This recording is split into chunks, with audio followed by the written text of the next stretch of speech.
The crystal ship.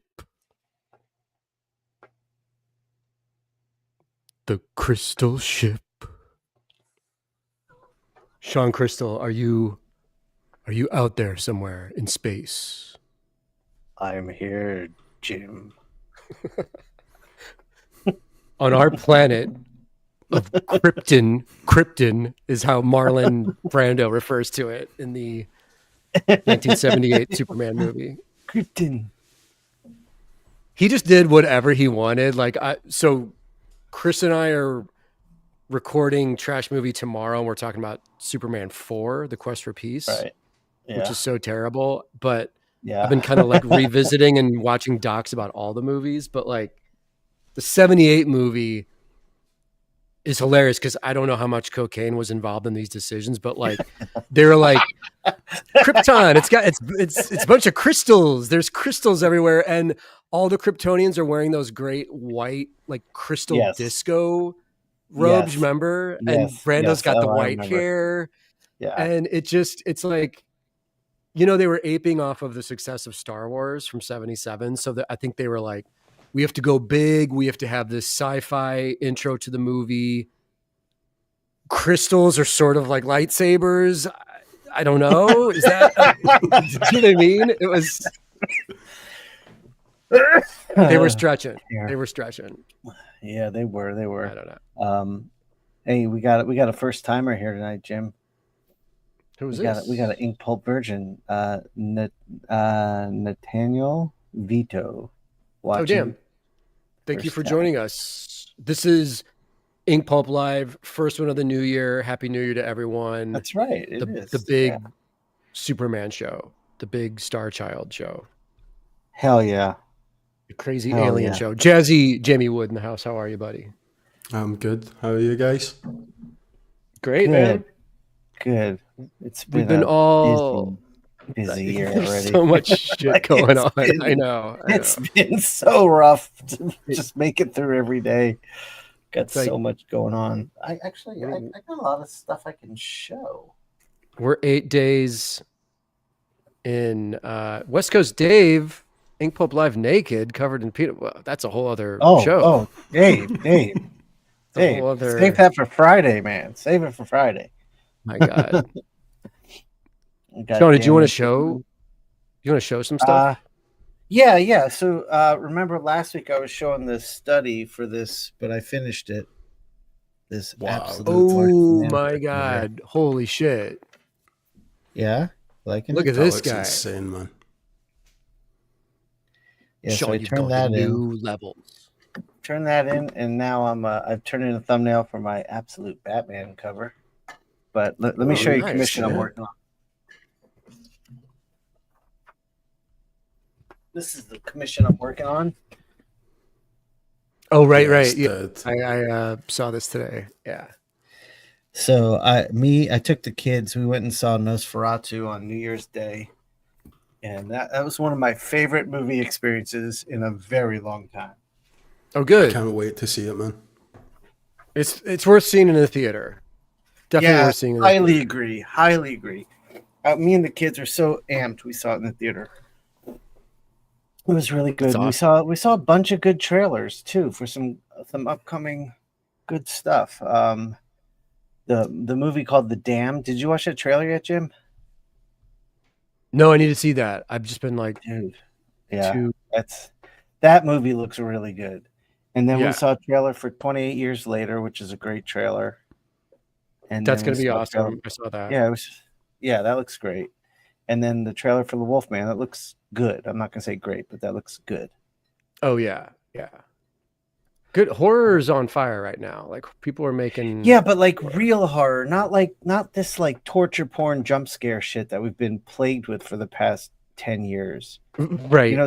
Since Saw came out, all you saw was like The Ring. It was all this like low budget jump scare torture porn shit. Like, it wasn't good. Like, Nosferatu was such good, slow, creeping, it just beautifully done horror. Shadow work. Yeah. Shadow play. Dude, I'm in this new David Bowie book that just came out. Like this just Oh, was oh, sent to me.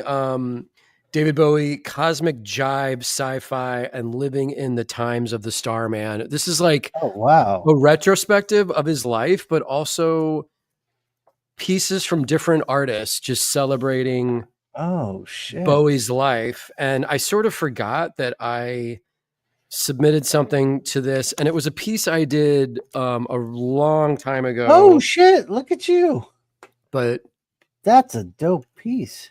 there I am in the book, kind of a spooky Ziggy Stardust, like super, speaking of cocaine, super coked out, thin white Duke. You were coked out, or you drew a coked out Ziggy?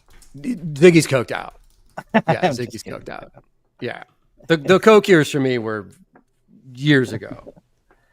2006, bro. I never had those years. Dude, check it out, Sienkiewicz. Oh, You gotta have him. Dude, beautiful. So you get Bill. So is this just a collection of artwork? The book? Well, the body of the book is kind of a Bowie retrospective of like his life and career, but intermixed with art and flyers, like and gig posters and stuff like that. That's awesome. So it's just great. And then in the back is this sort of gallery, and who else do we have? There was our boy Victor Faro is in here. Oh, and Zoo Orzu is in here. Nice. Victor. So there's Zoo. There's Victor. Oh, damn. Dude, Victor's really, a beast. Really gorgeous piece. And then there was your piece is rocking it, Jim. Dude, check this out. Hillary Fraser Hayes. Look at how badass that is. Damn. That's wild. Crazy. So, yeah, I mean, I'm assuming you can score this online, but The Grand Illusion of David Bowie. Nice. Just showed up. I've got some Superman comics in the show. You got some Superman comics? Dude, Superman and Ambush Bug. Come on. Look at that. Just that cover. Keith Giffen. That's the shit. Yeah, dude, Giffen. Yeah.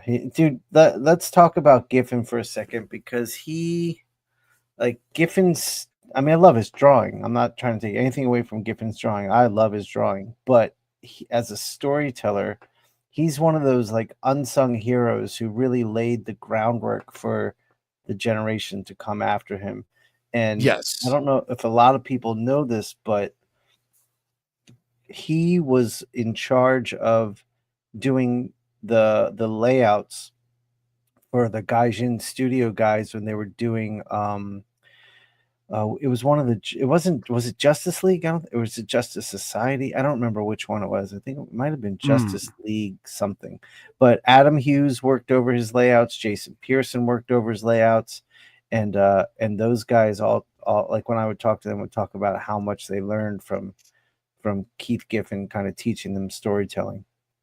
Yeah, I mean, dude, and his storytelling, and especially when he did his 9-panel and 12-panel pages like this, it sticks out so significantly. It's like so him, it's like his trademark.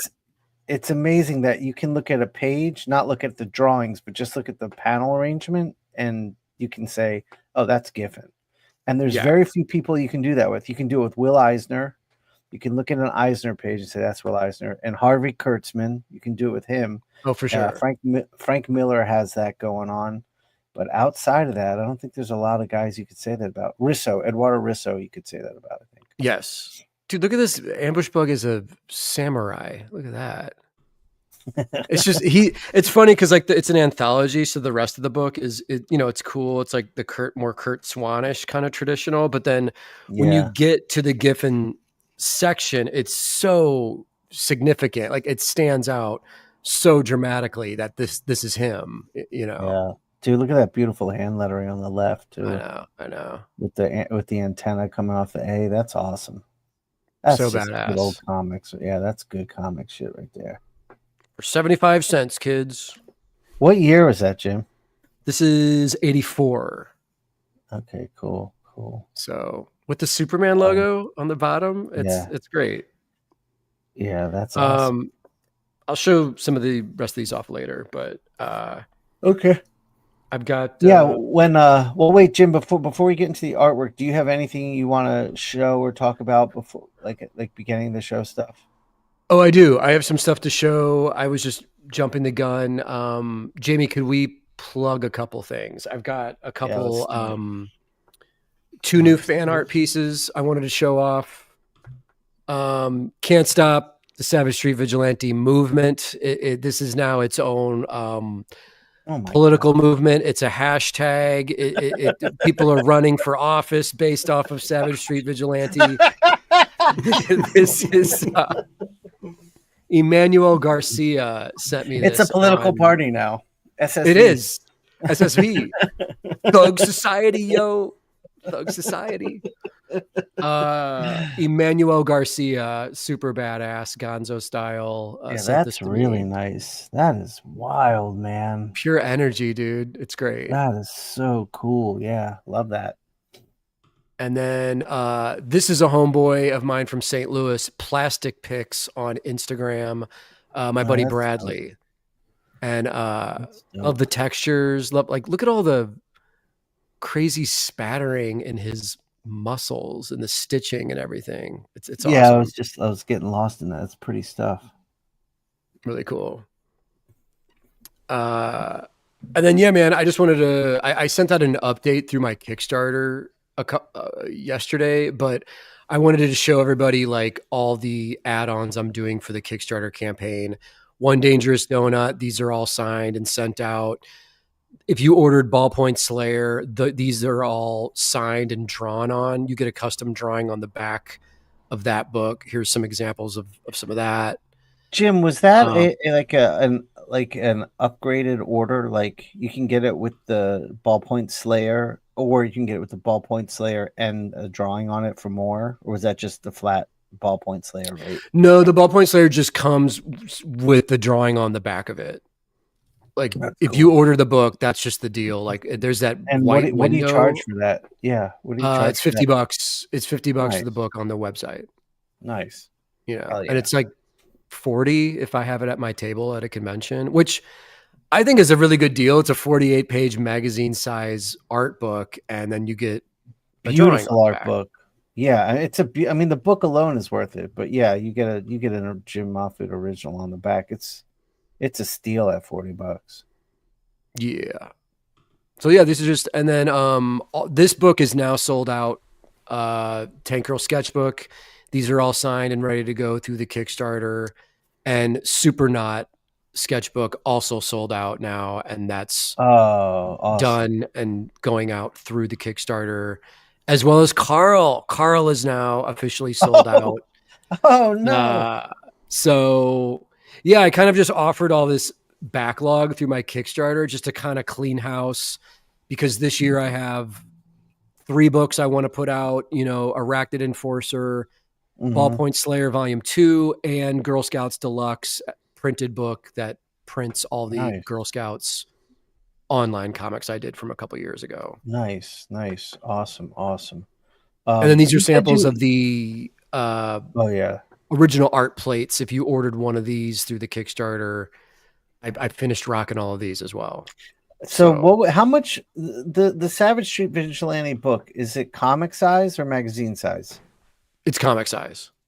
Okay. So if you got a sketch plate with it, how much was the book without the sketch plate? I don't remember. 30. And then how much was it with the sketch plate? That's a good question. My mind is so destroyed from dealing with all this. I think the sketch plates were 100 or 150. Okay, okay, cool, awesome. That's great. I feel embarrassed that I don't know, but I'm just like, my whole life is now charts and graphs and dude, don't worry about postage and putting all this stuff together. Like I don't know what's going on anymore. You said you sent out an update yesterday for the Kickstarter? Yes. Yeah. I don't think I got that. Why didn't I get that? Maybe it's my shit. Did everybody in the chat get it? Yeah. Did you guys get an update from Jim on the Kickstarter yesterday? Let us know. Hopefully. Let us know. But yeah, man. So I'm basically done with all the add-ons and everything, and then we're just getting the book printed. I need to get a proof of the book printed. It all looks so good, Jim. Everything you're doing, like the branding, the drawing, the books, like everything, you're doing it, man. You're Thanks, just man. showing everybody how to do it. I mean, you really are. I'm having a good time. I am having a good time right. with all of it. By the way, Jim, so I got I'm an up update next. on Monday. If that was right. What'd you say? Oh, you got it, an Jamie? update on Monday. On Monday, yeah. Okay. I mean, Wait. it's possible I got it and didn't realize it. Okay. Yeah, wait, did I shit. Today's Wednesday. I don't know what's going on anymore. I don't Yeah, know. I got one on Monday. I don't know what's going on. I thought Monday was Friday, because the holidays were all on, like Christmas and New Year's were all on, or both on like Mondays or Tuesdays, and so it just made it feel like, yeah. I think my edible's kicking in. Oh shit! Just started feeling a little silly. Oh, Coron, what's up, brother? Welcome to the show. Sean, you have something to pimp? Yeah. What was the first thing I sent you, Jamie? All right, so guys, I'm gonna be at Original Art Expo in Orlando in like 2 weeks from Friday, I believe, January 24th to 26th. I'm gonna have some painted covers that Absolute Martian Manhunter will be with me. I don't think I'll have the Absolute Batman done before then, but I may bring it just to if you want to see it in progress. But I'll have my Marvel snap cards. I'll have some cool art. I'll have some cool prints. Stop by. I was looking through my portfolio, and I do have a decent amount of snap cards left, but I've sold a lot, and the painted ones are really selling. So I've got a few of those left, and I'm working on some. So yeah, come to Original Art Expo. This is there's so much amazing art there. Jim, you're going to be missed. Yeah. I mean, like I said last show, I won't be there, but my art will be there at Albert Moy's table. Albert's going to start helping me sell my art, so we're going to give it a go with OAX. So I'm actually leaving on like January 28th, I think, for Greece, because I'm doing the Pop Culture Con the first weekend of February. There it is. Jamie, thank you. Awesome. Jamie is a pro. I try my best, guys. I try my best. Like, you don't just try your best. You do. You're awesome. Sean, you had one more thing to show Jim. Is that right? Yeah. So Jim, I want to show you this one. Go ahead, Jamie. So this is the Arachnid Enforcer. Some fan art from. It's from do you have the Instagram? It's on screen at the bottom there. Oh, there it is. Ink Incorporated. So this is a kid I met in Abu Dhabi when I was doing the show out there, and he was just one of those rare kids who was so hungry and thirsty for knowledge, and so like easy to talk to and humble and just genuinely interested. He sat down with Stelfreeze, which if you're going to sit down with anyone, that's who you sit down with. He got a lesson from Stelfreeze. He went down the row of Essential Sequential and spent about a half hour to an hour getting a lesson from Brian, then me, then Mateo, then Ramon, then David Finch. And then he came back the next day, and everything we told him to work on, he went home that night, stayed up all night, did new pages, and brought him back the next day. And that's the shit. So that's cool. He's super cool kid. And he started this new Instagram called Ink_Incorporated. And he's just asked if we would give it a shout out. Go follow Hottie. He's a really cool kid. And just the amount of improvement I see from what he's doing here to what I saw in Abu Dhabi a year ago is insane. That's awesome. It's like he's leveling up his game. And that's cool to hear. He wanted to send this to you, Jim, but he didn't have a way of getting in touch with you. So he sent it to me, and I said, I'll show it on the show. I thought I'd surprise you with it. So Oh, beautiful. I love it. It's badass, man. Yeah. Fantastic. So, Yeah. Shout out to Ink Corporated. yeah, hottie. Nice. There is an underscore there, by the way. I don't know if you can see it if it's Yeah, just off yeah, screen, but it's ink Okay. underscore. That makes Yeah. sense. Okay. I Yeah. was wondering what was happening there. Okay. Definitely. Okay. Also, let me talk about one other thing. I got an email from Matt Rosenberg. I'm trying to find it on this computer. I don't know why it didn't show up on this computer. No, I don't have it. But he's got an image book coming out. I'll get the title for you in a bit. But it looks good. I like to support Matt. Matt's one of those guys who really, he's an independent like comic book artist through and through, and he's one of the like the big two have got him busy, but he does a ton of independent work. So, Yeah, I like him. He's a good dude. And Yeah, while we're he's shouting out things, we showed these last time, but I know Morgan Heron has a Kickstarter going on right now for his newest Frankie Boy Monster project. And nice. one of the add-ons, one of the incentives is a poster print that I did for him. So, and Morgan is published by Cosmic Line Productions, our buddy Eli Schwab. I've known Eli for years, so great dude, good independent publisher. Support those guys. They're all doing really cool stuff. I just put the link to that Kickstarter in the bio, in the comments, if anyone wants to check it out. Thank you, Jamie. Yeah, guys, let's support this stuff. That's one of the things that I love about this show is how supportive people have been for each other. Yes. It's been baller. Like I said, it's a movement. It's a political movement. It's a community. It's a movement. It's a political party. We've got a $4.99 super chat from Ivan Buck with a question for you, Sean. Oh, what's up? What's up? Ivan, thank you. Let me see. Hey guys, Sean, in your class. Oh, good question. So Ivan, I have a meeting with Jake next week, but right now, if you give me a minute, I can give you some tentative dates because we're running the class twice next year, and we're doing a workshop that we're going to run twice next year. So just give me a second to pull up that little calendar that Jake made for me. And here it is. So what we're looking at is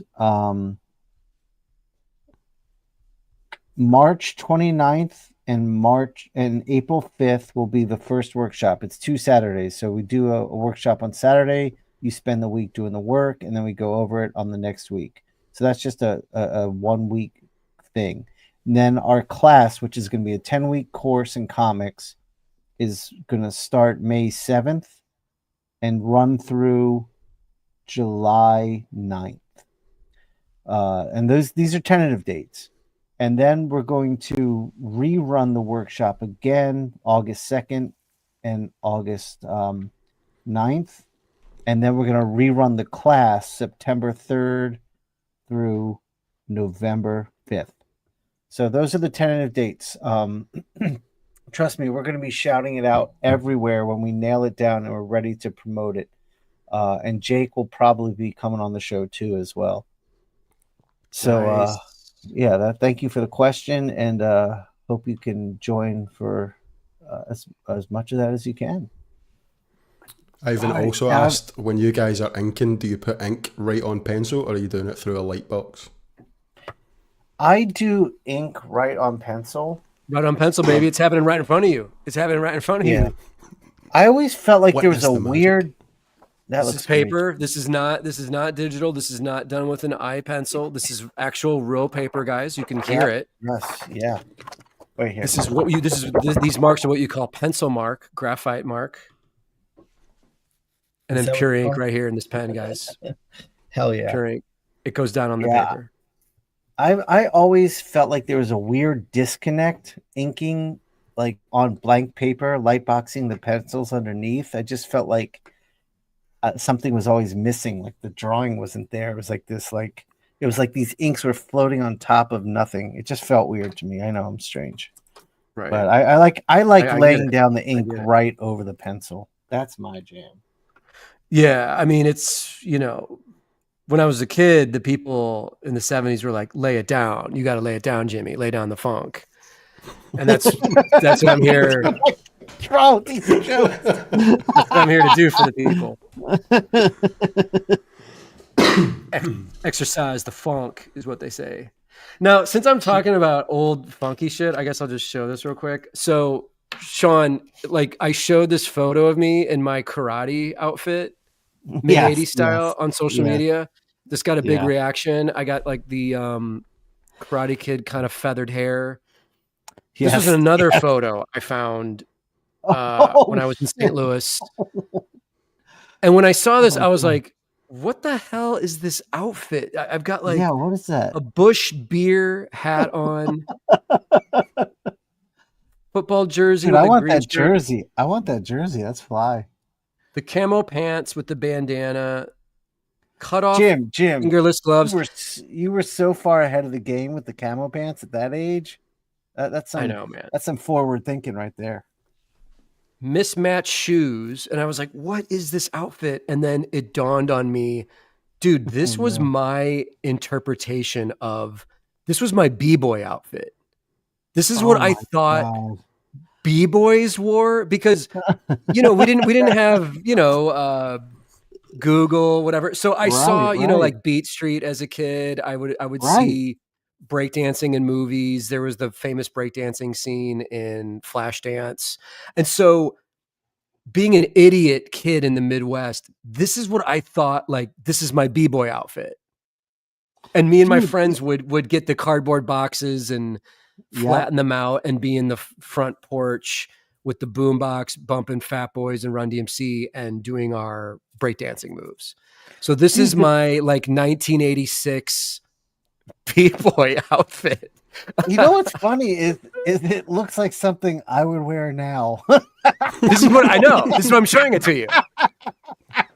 And that's like my hip hop vibe now. So this is almost like a Sean Crystal. And by the way, for those of us who grew up in St. Louis, this is a super deep cut.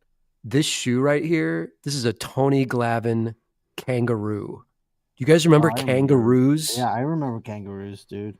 The tongue of the shoe was Velcro, and you could open it up and put your quarters in it when you went to the arcade. But Tony Glavine... Dude, that's a deep cut. That's a deep cut. We're very, very old. We're very old. But St. Louis had a hit, super successful indoor soccer team called the St. Louis Steamers. Their star player was Tony Glavine, and he was like the Michael Jordan of indoor soccer in the mid 80s. And he got his own shoe with kangaroos. So I'm rocking the Roo right here, dude. This is Jim, deep.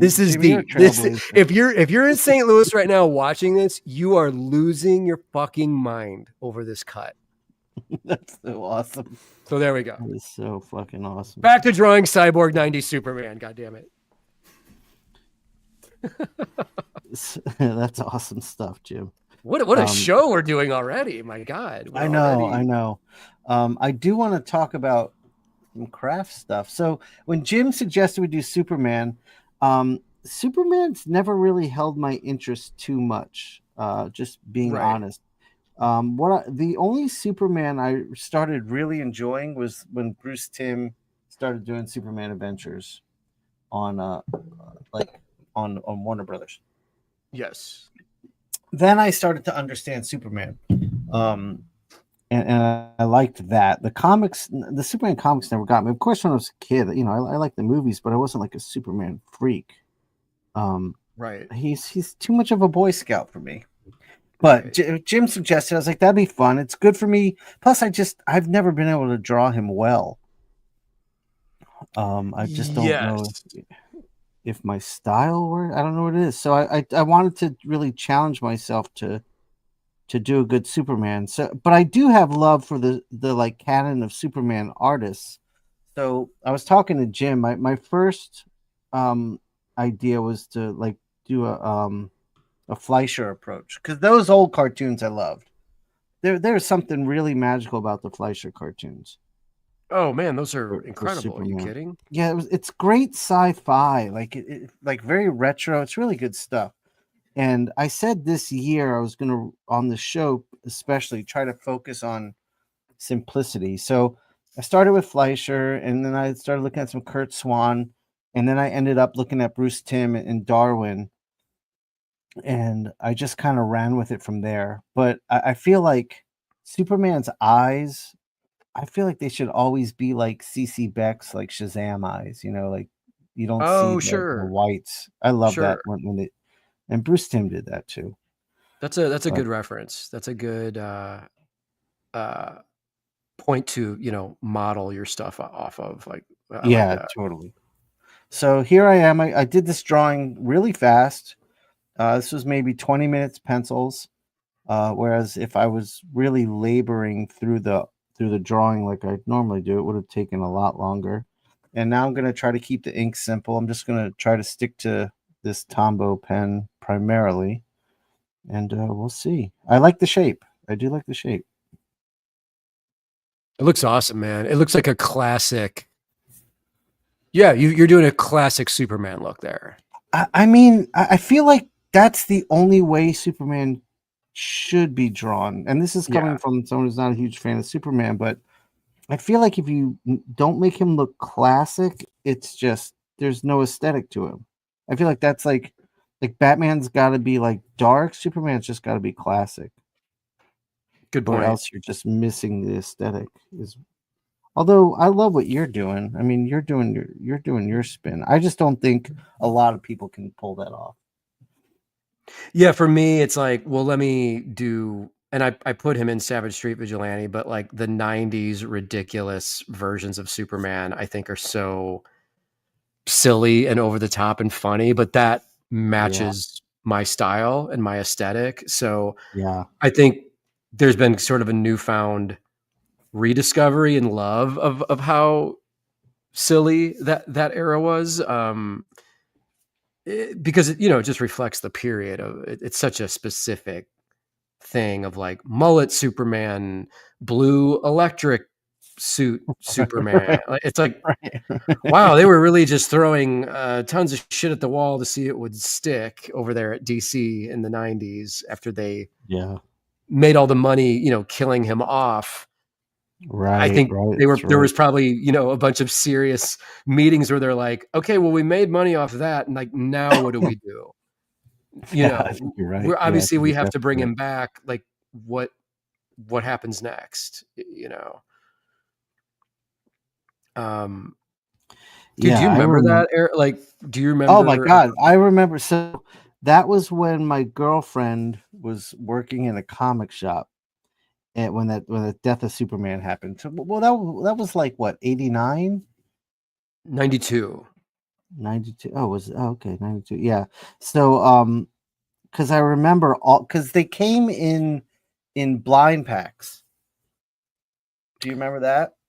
Are you talking about the bagged Death of Superman issue? Yeah, yeah. Like you couldn't Yeah, see the cover. Yeah, and it right. was. I Just think it was quickly, the first guys, time. just quickly. Sorry to interrupt. We got another Oh, go ahead. 4.99 super chat from Ivan Buck. Said, could you guys do the Penguin on one of your live shows? I just watched a TV show recently. Still very excited about it. Oh, that TV Oh, show was awesome. I'd love to So do yeah, good. that. Yeah, I love drawing Penguin. Yeah, yeah. yeah, That's a that's a great cool. idea. That's a really That, good idea. yeah, that's a cool suggestion. Yeah, we'll put it on the list. I would love to draw Penguin. He's fun. Jamie, Yeah, did you watch that show? I did, dude. I loved it. So good. It was so good, man. I was really kind of blown away. they really went for it. Um, finish your. I want to tell my Death of Superman story. So, but finish yours Oh first. no, that was it. I just remember it was like it was this big thing with a. I'd never seen a comic come in a bag where you couldn't see the cover before. But yeah, go Oh ahead. yeah, That's the all I was gimmicks, saying. man. Yeah. I was trying to figure out in 92 I was trying to figure out where I was going to go to college cuz I was graduating in 93. So my folks were cool enough to entertain the idea that I might go to New York City for college to go to School of Visual Arts or Pratt in Brooklyn. So my dad and I, this is the most 90s story ever, Sean. My dad and I went to New York to do tours of SVA and Pratt. The night before we left for New York, I went and saw the Spike Lee Malcolm X movie in the theater. It had just come out. Nice. So that was a super specific time era thing. And then we fly out to New York. We look at both schools. And while we're out there, the Death of Superman issue comes out.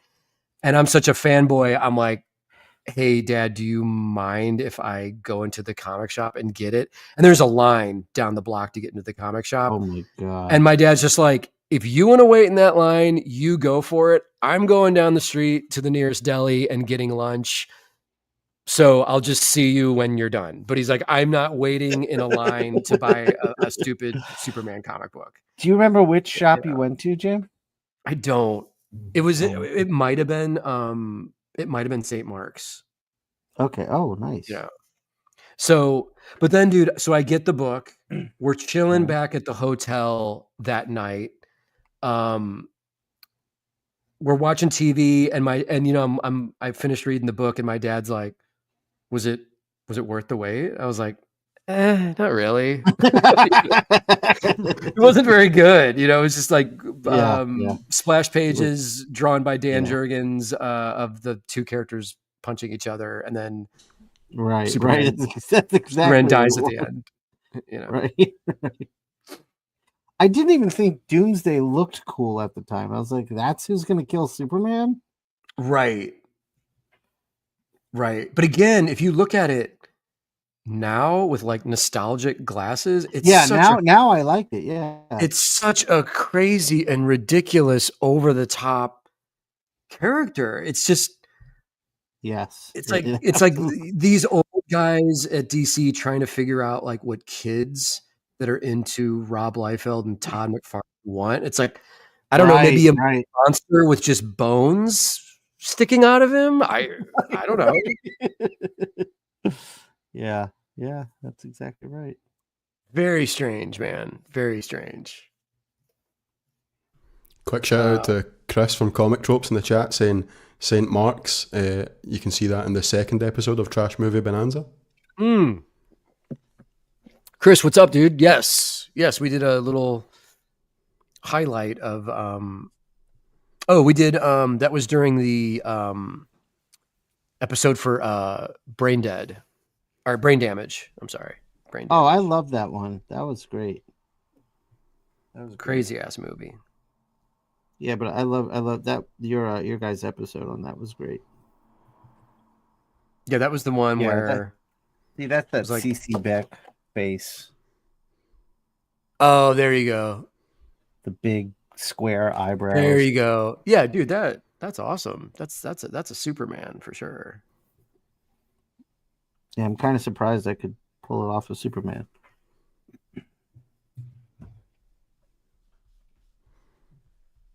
We got a question from, I'm going to butcher this name, Yevgeny Sokolov, saying, do you guys prefer waterproof ink or not waterproof ink? You want to go first, Sean? Jim? Sure. I will only use waterproof. Only. And the reason for that is because if I work with white on top of it, I don't want the white mixing with the black making a gray. And also, I do some ink line work on all my paintings, and I need that ink to be waterproof. Right. Jim? Yeah, I'm actually going to jump up and grab a sketchbook real quick that has an example I want to show. I got more to say while you do that. The other thing is non-waterproof ink. When you're inking, like my hand can smear it around, and I don't mind my graphite smearing around, but I don't want my ink smearing around. So that's another thing.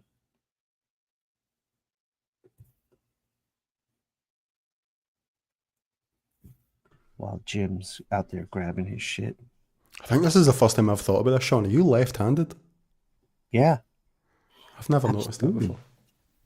I'm a lefty, man. Are you going to quit the show on me now?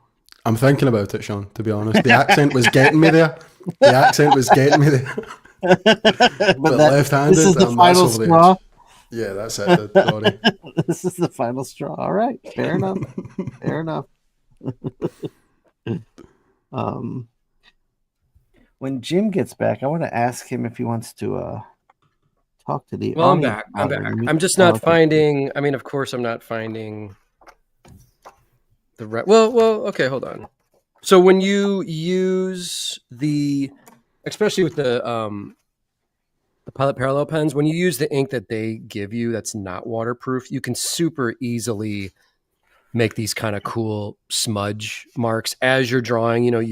You're laying down lines, and you can just kind of like do that with the ink and have it create motion and movement. And I like that as an effect. So I'll just keep a couple versions of the pen that have their ink in it, and then when I want to paint on top of something, or like Sean said, add color, do anything, then I have the pen that has the permanent rapidograph ink that I just put in the cartridge. So my answer is I do both. Yeah, It just depends on what effect you're looking for and what the finished product is. What you want to do. Right. Exactly. Quick follow-up question that ties in from Kitty von Lustbaden. Is there waterproof ink for parallel pens? So if you buy, let me grab it, Jim. I'll show them the device. Oh, yes, please. Yeah. So if you guys buy this, okay, it's a Pilot cartridge adapter. So instead of using the cartridges that come with it, you buy this, and you can put your own ink in this. And I use the Koh-i-Noor Ultra Draw. Is that what it's called, Jim? Yes.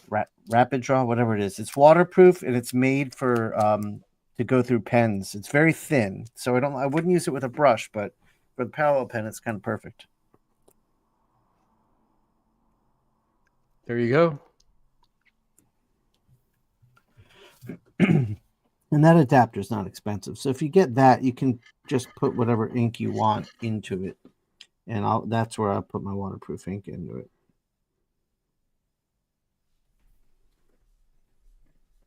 It's fun to try new things, experiment. Yeah. Get weird, have a good time. For sure. So one thing I'm on my journey of playing with simplification is I have to turn off that thing in my head that is like, what's the proper anatomy, or how do I exaggerate the proper anatomy, or what's proper enough anatomy? Because I'm realizing when I'm drawing this, what makes it work is just the fluidity of the lines, and that you're not being very specific with anatomy. You're just being very generalized. And when you're doing that, you're creating, it's capturing movement. It's an animation way to draw. But what it leaves me with is, well, how do I render those shapes and like in a way that works? So that's going to be my challenge today. I did spend some time looking at Darwin today. I mean, like we said, Superman's best when he's classic, and Darwin was one of those modern artists who just had such a classic sensibility to his work. Oh yeah, man, a timeless look. Yeah, timeless. So I was looking at New Frontier today and kind of studying it. So I have an idea of what I'm going to do. We'll see how it goes.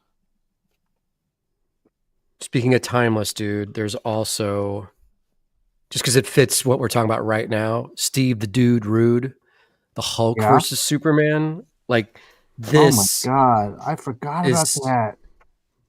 Oh my! Steve Rude on pencils, Al Milgram on inks, Steve Olaf on color. Oh, that is, dude, that's classic. I forgot. Look at how gorgeous this stuff is. It's really crazy. But beautiful. Yeah, his Clark Kent and Superman. Oh my God! Let me see the cover again, real quick, Jim. The painted cover, dude. Yeah, I love that cover. I mean, oh my God! When did that come out? You've never seen this, Jamie? This is like, no, I've never seen this. This is 99. Okay, yeah. dude, that And is I dude, got this when it came out, and then I don't know, I lost it. And then, dude, I yeah, just I don't found know this where a my couple years copy ago. is. I gotta get this again. This is a great Dude, look piece at of work. that. Look at that. Oh my That god, is yeah. so badass. But Dude. that's a timeless Superman. Like, this will never age. Like, I think this is the way to approach the character, is just make it look like. Agreed. Totally agreed. And his Hulk, like, that's crazy. Yeah. His Hulk is like Kirby Hulk. Like Oh yeah, like that's the Hulk. Like when I see that kind of Hulk, I'm like, oh yeah, that's the Hulk. dude, look at these women. Like, look Oh, at. his women. Oh, they're so pretty. I mean, my God, holy Yeah. shit. Steve Root is incredible. Dude, wait, on the left-hand side, that guy with the bad guy with the red hair on the bottom. Oh no, wait, that's the who is that? That character. That's Luthor before he loses his hair. Yes. Right. That's oh my god. Now I remember the book. You just reminded me. Dude, look at that hot rod. Holy shit. Yeah. And her Oh, leaning into the yeah. car to take the order. Yeah. That's incredible, man. Like, Root is the shit. Holy cow. Yeah, Root is amazing. And if you guys haven't seen, I bet you can find it online. He was one of the people who wrote to Toth to get a critique on his work. And Toth wrote him back like pages and pages of handwritten criticisms, like ripped him apart. Right. But and you can I think they're probably online somewhere. I remember seeing them before, but it was brutal. But it was almost like Toth, like, are you not seeing what I'm seeing? Yeah, I think he was just a Dude is so very. good. Yeah. I mean, I remember Chiarello. Like, I talked to Chiarello about Toth because they were friendly and then they weren't. He was like, it's just a very hard guy to be close to. Yeah. Mike Allred has interesting stories about Toth as Oh, I well. And bet. I guess Toth did this to Mike and a bunch of other people, where he just eventually just kind of cut them off. Like, they were friends. And Yes, that's then what one Chiarello. day, Yeah. Mike was like, yeah, and then he just quit talking to me. And that was the end of our friendship. So, Yeah, I think that's exactly what Mark said. That sounds so familiar. I think I showed this one before too on our show, man, but this is John Paul Leone, rest in peace. And this, this issue, the year one Dude, with a Walt Simonson annual cover. with the Simonson cover. I mean, this has just some. I mean, look at that double page Oh my spread. god. So do you know, did Walt write that issue too? Or Wheezy? Luis did. Yeah, Yeah, so his wife. Walt was teaching at SVA and John Yes. Paul was his student, and that's how they linked up. And Walt was so blown away by his work, he started getting jobs where like him or Wheezy would write something and they'd say, we want this kid John Paul Leon to draw it.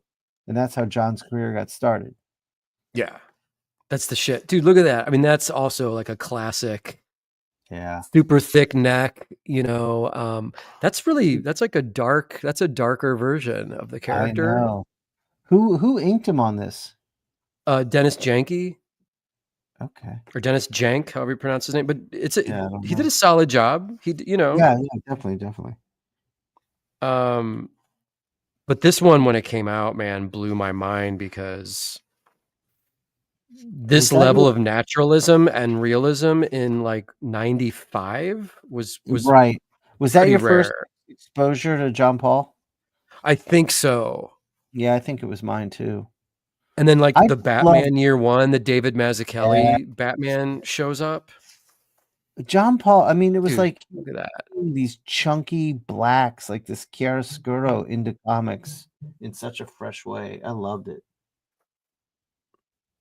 So damn good. Dude, look at this panel of Batman and Superman on the Dude, building. that's awesome. Okay, I'm gonna get back to drawing. I could show these books all night, but you guys get the idea. Lot of talented people. On in the chat too. Yeah, there's so many talented people in this business. Share your favorite Superman artist in the chat. Let us know. Let us know. Chris Gooch asked, what are your thoughts on the Superman collar? The what? The Superman collar, yeah. I don't know what that means. Oh, I'm assuming like him being drawn with a collar? Or in the movie? I don't know. Oh, wait a minute. Let me sketch something out real quick. Does he mean... Wait. Is he talking about when Superman has the cape and the cape is like, you know, like a collar like that? Or does he mean Superman now has a collar like here on his outfit? The original way you just drew it, I thought that was the design where the cape just comes right into the like neck of the shirt. Guys, by the way, this drawing available for $500. I love that drawing. This is better than what I'm working on right now. This is Superman freestyle. He's a hero for the modern era. Good night, guys. I'll see you guys later.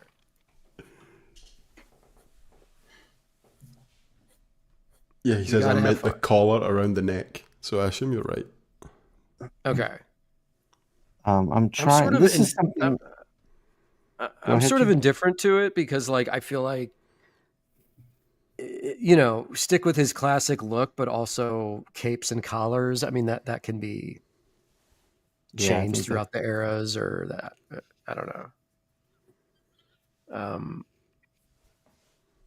I might not be qualified enough to talk about it, but I mean, I think, like, you know, the new look of him for the James Gunn movie, I think it works. I think he looks good. You know, I think James Gunn is a talented filmmaker, and he'll do a good job. I'm not super invested in most of the new comic book movies because it's just endless product. It will never ever end. But I like James Gunn. I think he's a solid filmmaker. I think he'll do. Yeah, I've enjoyed his good movies. This is something I wasn't sure what I was going to do. I was looking at Somni's work again, studying. Things. Oh yeah. And I was like, how do you what do you do when you're trying to work very simply and quickly, and you're working like black shapes? I get like that part I get, but what do you do when you need like a gray or like a fade out with a pen that indicates like a fade from dark to light? And like I was looking at like what Chris does, and I was like, I just don't know if I can let go enough of the precision to pull it off. So I'm just trying some stuff right now with this pen to see. Wait, what does Chris do? Does he do feathering to get out of a big like kind of black area, or? He does. It's kind of like what I'm doing here, like this like flicking of the brush. I know. Yeah. Yep. Do that too. Yep. But I didn't see like it didn't look like it wasn't about the precision of it. It was just. And when you looked at it, like when it shrunk down for print, it just worked perfectly. So I'm giving it a whirl. We also got a $5 super chat there from Chris, Comics Tropes, saying, Jim, what did you think of Sidney J. Fury as a Superman director? Oh, is that the Superman 4 director? Oh, God. It's gotta be. I have to Chris, I'm watching that tonight after I get done with this show. How stoned are you going to get to watch that movie, Jim? For Superman 4? Oh yeah, you can, you can do. I'm going to eat dinner, and you can do a couple bong rips and then pop on Superman 4, and you're not gonna miss the big, heavy message of Superman 4 or whatever. You know who else I was looking at too? Does a really good Superman. It's very classic. Is Dave? Oh, Dave Johnson, of course. Yeah, I mean he did Superman Red Sun, but every time Dave, as modern of an artist as he is like this pop artist, surrealist, cartoonist. When it comes to superheroes, he's a classicist. He's really into the classic takes on the characters. Oh, for sure. Yeah, that's I his love wheelhouse. I mean, that. him, Yeah, I don't think he would it'd be funny. As I'm saying that, I'm just realizing it would be funny to see him do like the '90s mullet Superman or cyborg Superman in his style.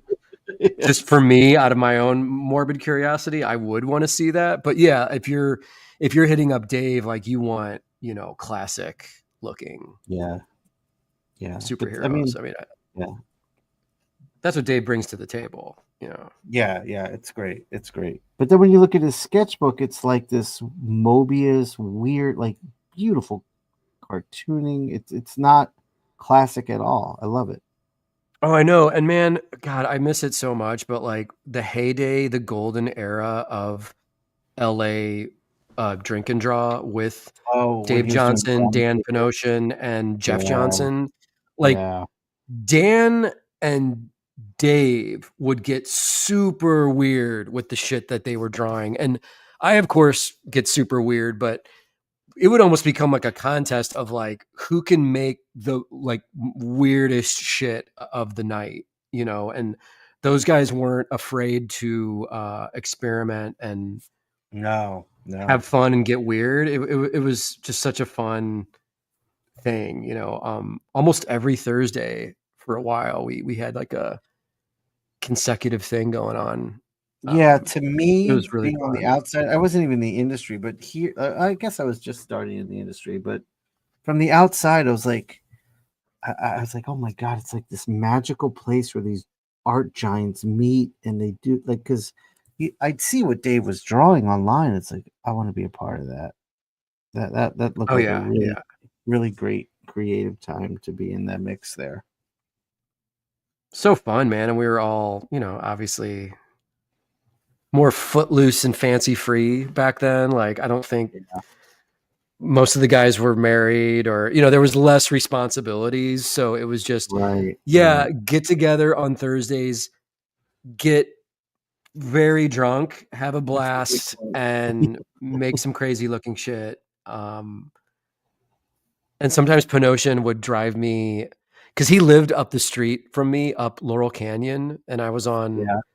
Laurel, and he was I can't remember which car it was, but he had the sickest Oh, like that's his hot rod, 68 like hot the rod, and Charger. it would just yeah. Yeah, yeah. And dude, it would just rumble through the streets. And Dave is a very masculine man anyway, and I would just be Dan, like, Dan, I'm Dan. sorry. Yeah. And Yeah. he would pick me up in that thing and I'd just be like, dude, fuck drink and draw. Let's just go cruise around town in this thing. Let's go get some ladies. Like, let's, yeah. Although he Well, had started, everyone saw the pictures of Dan's modeling days on our commercial. oh my God. And he hasn't spoken to us since. uh he actually I was texting with him. It was like the day before Christmas. He was getting on a plane to go to New York. Oh, shit. And Okay. I think I pissed him off a little bit, but we're good Oh, now. okay. I mean, it's fine. We're fine, but yeah, I felt bad for like a week. I was like, oh my God. So I sent him this long apology. He's like, Sean, I have the memory of a gnat. I don't even know what you're talking about. No shit. Oh, that's Yeah. awesome. Okay. Yeah. No, we're good. He's going to be at OAX, so we're going to hang there. Oh, good. Tell him I said hello. I will. Dan is a ton of fun to hang with. Yeah, man. Yeah, I'm just so glad. Yeah, I just had a blast with those guys. It's funny because he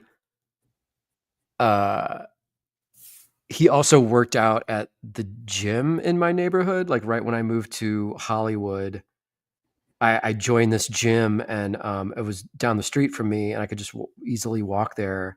And I went in one day, and I recognized him.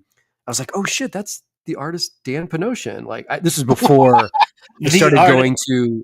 This is before I started going to Drink and Draw, and but he was like super MMA kind of style, like hitting, like destroying the punching bag, and I was like, I'm not even gonna go introduce myself to that guy. He kind of scares me. Like Dan's a powerhouse.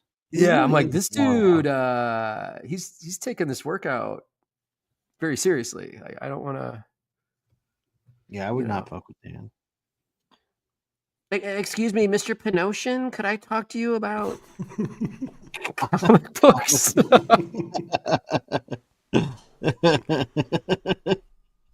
like, who are you? What the fuck?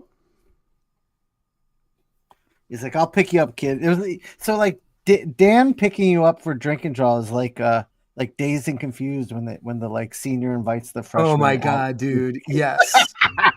And I'll tell you this: this is a specific memory. The very first time he picked me up, it was not even planned. I was walking down the street, gonna walk down Sunset to this bar called the Falcon that was close to Meltdown Comics, and this is where Drink and Draw was. I'm walking down, I got my backpack on, my headphones, and I hear, I'm not even making this up, I hear coming down the street the rumbling, the masculine sounds of the Charger. And he stops, and I look over, and he like rolls down the window. He's like, "Mafood, what's up, dude? You want to ride or what? Like, what are you doing?" And I was like, "Well, if you're offering a ride and you're fucking awesome muscle car, like hell yeah, this is incredible." Did he have like 3 hot women in the back seat? He did. I wish he did not. I think he was dating Elena at the time. Like they were,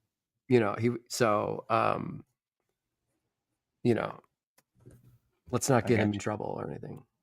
No, we don't want to get Dan. We don't want to get Dan in trouble. Yeah.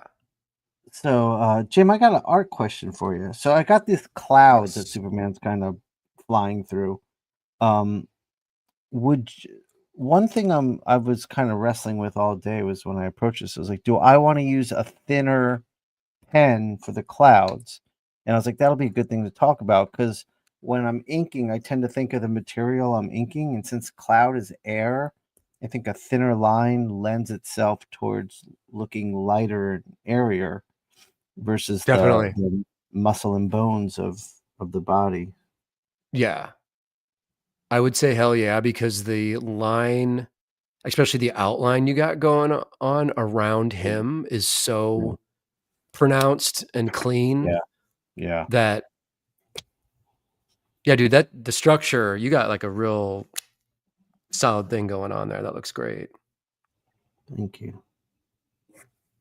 He's a powerful Superman, not to be messed with. Don't fuck with him.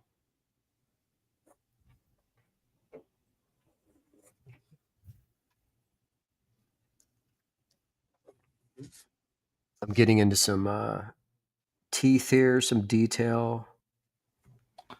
Oh yeah. Oh, Jim, that arm looks so dope. That cyber arm. Oh, thanks. This pose is like kind of like a Kirby, Eric Larson. Yeah, I can see that. I totally see that. Yeah, it's very Savage Dragon-y. Yeah, I've been looking at a lot of Larson stuff lately, and what have you been looking at, Savage Dragon? Yeah, and also because I'm starting Arachnid Enforcer, I've been looking at all of his Spider-Man stuff. And, yeah, that's why I'm asking. So he followed McFarlane on Spider-Man. I remember this very vividly. What was your first impression when you saw it? This is funny you brought this up, because I remember as a kid being extremely disappointed when Todd took a break and then left Amazing and Larson replaced him, because I didn't like Larson when I first saw him. I just thought he was a hacky McFarlane impersonator.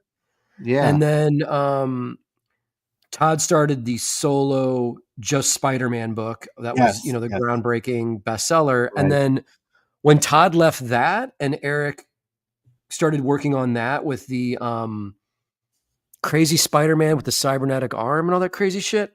I actually Yeah. like that because it was so weird. Yeah.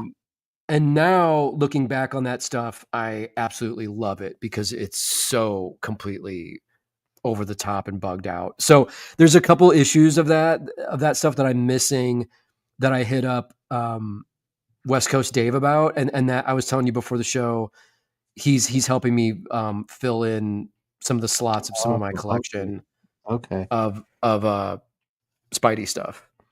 Yeah, I love Eric Larson now. I love do his too. work. Yeah, He's I really great. do. He's amazing. He really is amazing. So much energy and just his mark making is beautiful. His structure is solid. Like, yeah, I love Eric Larson's stuff.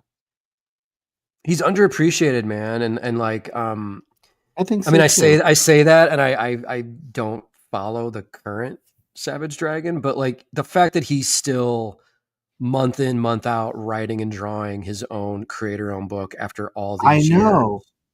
Like, what? How many issues of that has he done? Can someone answer that in the chat? I think he's Yeah. over two. Someone in the chat said 275 coming up. He's at two. That's Oh wow. amazing. Okay. That is amazing. Okay, Simon. Yeah, 275. Okay. That's extremely impressive. That's an accomplishment. Yeah, that's very impressive. So he's gonna get he's gonna get into the Dave Sim club of like writing and drawing your own creator-owned character over 300 issues. Like I know Spawn went over 300 issues. No disrespect to the Todd father, but technically, I mean Todd didn't draw those books. Right. He drew the first 20 yeah. issues, and then he inked a bunch of them. But Right. will I get in trouble for saying that? No, we're good. We're good. It's all good. Respect to the Todd father. See, as I'm inking this belt, this is where I'd make my life complicated, typically, instead of just. This is a good thing to talk about. I've had going on this with the belt? with a few artists. Is the designs, the classic designs of the superheroes were very smart. They were made to be drawn over and over quickly. Yep. And nowadays the designs are so complicated that it slows down the entire process. Like there were some books I would draw where like a character would just drive me crazy. I was like, like when Garcia Lopez did the definitive DC like design book, it was all with the idea in mind. Like we got to pump these guys out. Oh yeah. And that's something that gets lost. And I think video games kind of like ruined it because people wanted to have like video game art in their comic books and artists who were inspired by video games. And I'm not claiming to be innocent of that. I definitely have complicated things up. But so when I'm doing the belt, I'm like, oh, if I wasn't trying to be simple, I'd really like get into the technical aspects of the belt and how it works and the loops and but when I was looking at like the old Superman drawings, I was like, oh, just keep it simple. Yes. Like the buckle, I'd have to like make a cool looking buckle. Like I would be like, what would Eric do? And then I'd try to do that. Right. Oh yeah. Well, Canetti is the king of like stylizing literally every aspect of a drawing of a character and making it work, making it not complicated, and making it just look like so succulent for your eye to absorb. I know. If that makes sense. And he does it quickly, which I don't understand. I know. It's got a lot of shocking thing to say. Eric Canetti has a lot of talent. Who knew? The He's other going thing places. Did Stan Lee just come on the show? Yeah. You're going places, kid. The other thing I was looking at like classic superhero books and looking at Darwin, like they didn't get very descriptive in the anatomy. The costumes had like folds and wrinkles, and that's what would fill the space within the body. It wasn't like a skin tight. It wasn't like a second skin. The costume. It was actually fabric. So like as I'm drawing this, I was like, oh, I don't need to draw stomach muscles. Just draw the like little folds in the costume there, and you're good. Yeah. And just hint at the anatomy. It's funny you're saying all that because the reference I have for Cyborg 90 Superman is the opposite of everything you're talking about, which is just right. ridiculous, over the top, over complicated, which I enjoy drawing that for this piece because it is so silly, but they went the opposite direction, man, where it was just like, no, put every nut and bolt, put every complicated thing you can, put pouches, and we all really liked that at the time it was happening. I loved it. But you try drawing 24 pages of that a month. I know. It doesn't make sense to do it that way. Spider-Man is such a great design. They really haven't fucked with him too much. Yeah, there's no need. And I remember when I tried out for my Batman gig, I went classic on the Batman, like more like the Bruce Timm costume. And they were like, well, no, you got to do the New 52 Batman, which Cully did all the designs for. And they sent it to me. It was like, no, it was, I mean, no fault to Cully. I'm sure DC wanted this, but it was all these like knee pads and elbow pads and tech gear. And it was like a tech right. Like I spent the entire book trying to figure out how to make that look classic a bit. Right. Why does Superman why does Superman need knee pads on his outfit? Like Right. Yeah, exactly. Exactly. I don't know. It's what happened in comics. They became too interested in realism, and I think the movies were a result of that. And it's like you're now losing what's like kind of great about them. Yes. I don't like a lot of the comics where it's all so real looking. Yeah, and I think, and also I know James Gunn is super influenced by Grant Morrison and Frank Quitely's All-Star Superman book for his new movie. Yeah.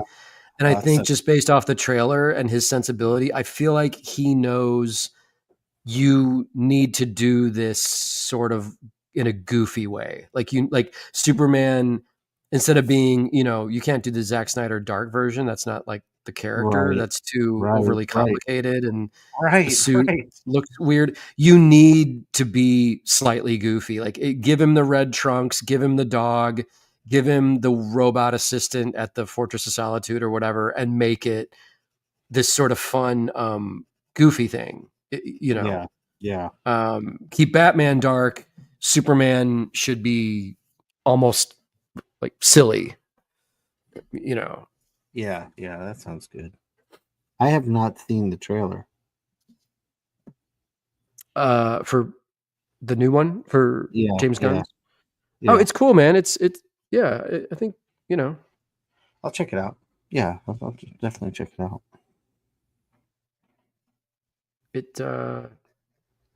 And if you don't like his version, in 5 to 6 years, there'll be a brand new version. Exactly. And I can just complain about it online if I don't like it.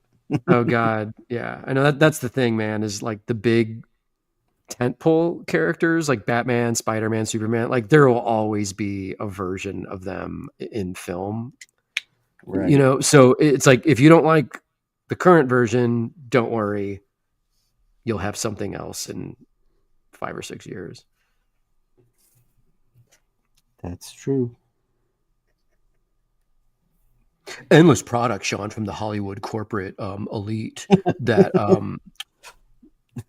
have been sent here to program us into. I don't know. It's the capitalist system, man.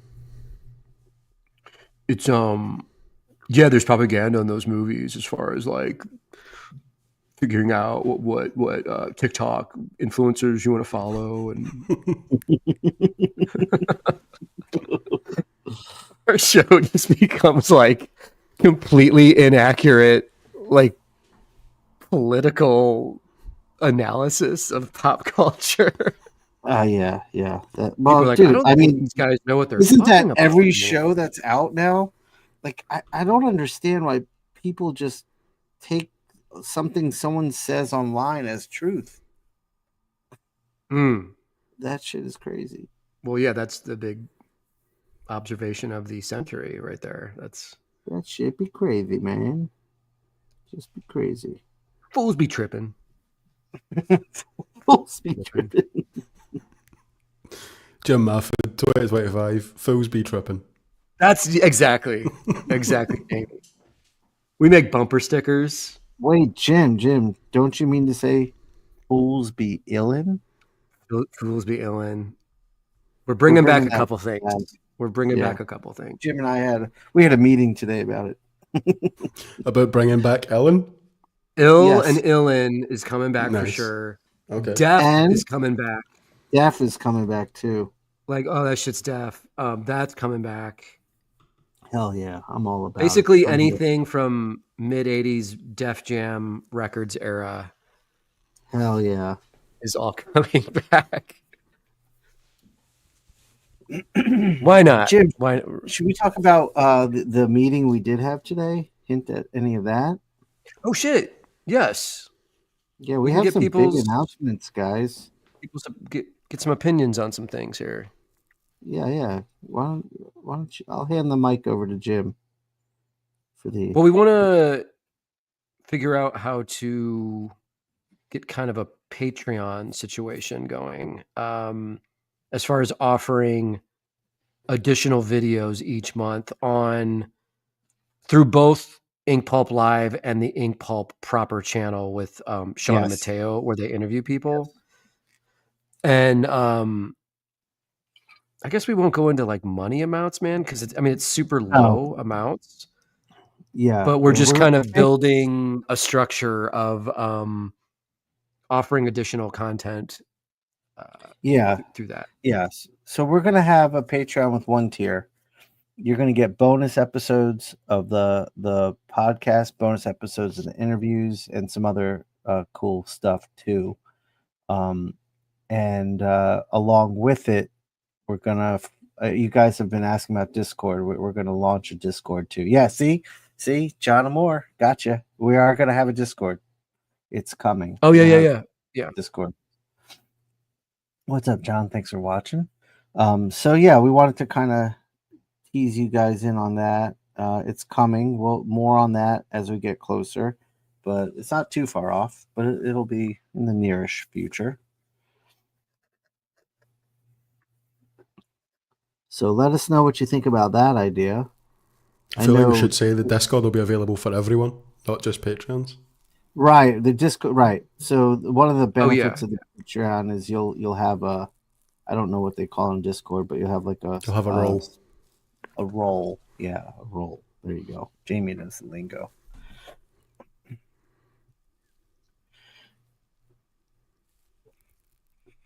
So yeah, we're just kind of figuring out like new things to do with the podcasts and formatting things and getting like more involvement with everyone, if that makes sense. Yeah, and, just nurturing the community more. That we, I don't know that we expected this when we started the show, that this community would be so supportive and active. And now we're like, all right, well, let's build on that. Let's nurture that a bit. We didn't know if people would be like illin or chilling, or it might have been this show is fronting like a supervillain, and you know. This is why we can't have nice things. Is because we can't take things seriously to present proper information to everybody. You know, anyway, I'd never want to change that about us because everything is way too serious out there right now. Yeah. But what we do take serious is the craft, Jim. Most Def. There you go, Sean. Most Def. Oh, now you're going 90s. And but it's got to be fun, Yes, definitely. Good suggestion there from Chris that Patreons could potentially vote for which character to draw on the live show. Ooh, There you go. That's a good idea.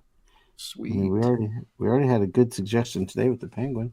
Yeah, actually, we are gonna have on the Discord. You'll have the option to suggest questions that we ask the person we're interviewing, and then that portion of the podcast when we interview someone will be on for the Patreon people. So I do like the idea of suggestions for the live show. What characters to draw? That's not a bad idea. Oh yeah. Can I just clarify that a little bit? We'll still have interviews on the YouTube, but questions from the Patreon will go on the Patreon. Right. Exactly. What Jamie said. Yeah. We got a $5 super chat from Chris saying, "How about a freestyle rap about what you're drawing?"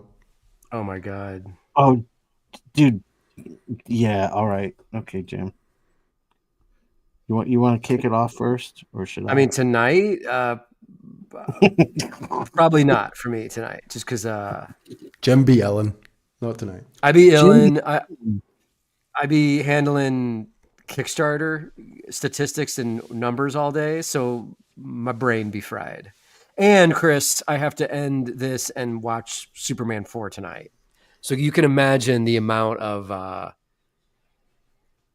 pressure I've put my tiny brain under for this whole day. It's been it's been quite a workout. I don't even know what to say, but thank you for the super chat, buddy. I feel like, Chris, next time you come on the show to draw with us, that's our freestyle show. Because Chris is a 80s and 90s hip hop fan. Oh, I didn't know that. I thought you were gonna say Chris is a rapper, and I was amazed by that. And Chris is a rapper, and he had a record deal. No, I'm joking about the record deal, but no, Chris is a 80s and 90s hip hop fan. Oh, that's so awesome. Sean, we could have been talking about that when he was on the show, and I didn't know that. Yeah, we could have gone deep. Next show, we'll definitely do that on the next show. Yes, that's great. I mean, I'll go deep on that. Jim, who were we talking to? We were, I forget who it was. We were out. I think it was Sanford. We were talking hip hop, and I think Sanford kept like dropping wrong information.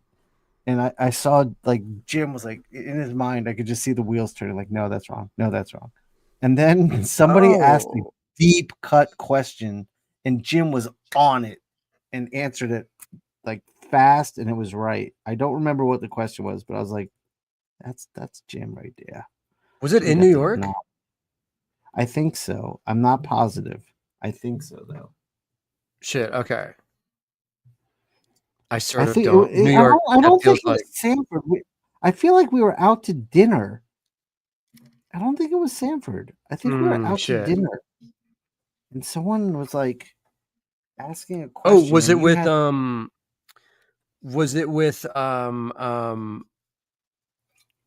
Tom and the Spawn crew? Yeah, it might have been. Fuck, I wish I could remember. I know, dude. I'm having some brain problems this evening, but yeah, I feel like this year. What? I was just going to say, Chris said I was deep into that when I grew up in a small town and did get my ass kicked for my love of rap. Wait, what?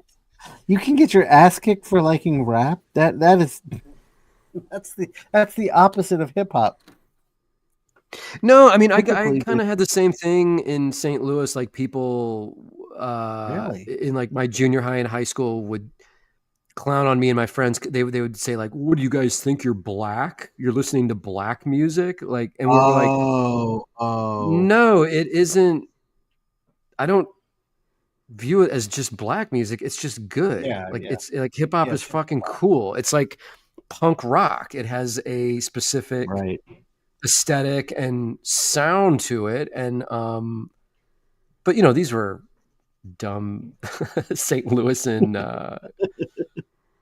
kids in the 80s or whatever. So but yeah, we got clowned on for, it's funny, all the shit we got clowned on for is now super mainstream, which is Of comic course, books, comic. skateboarding, and hip hop. Yeah.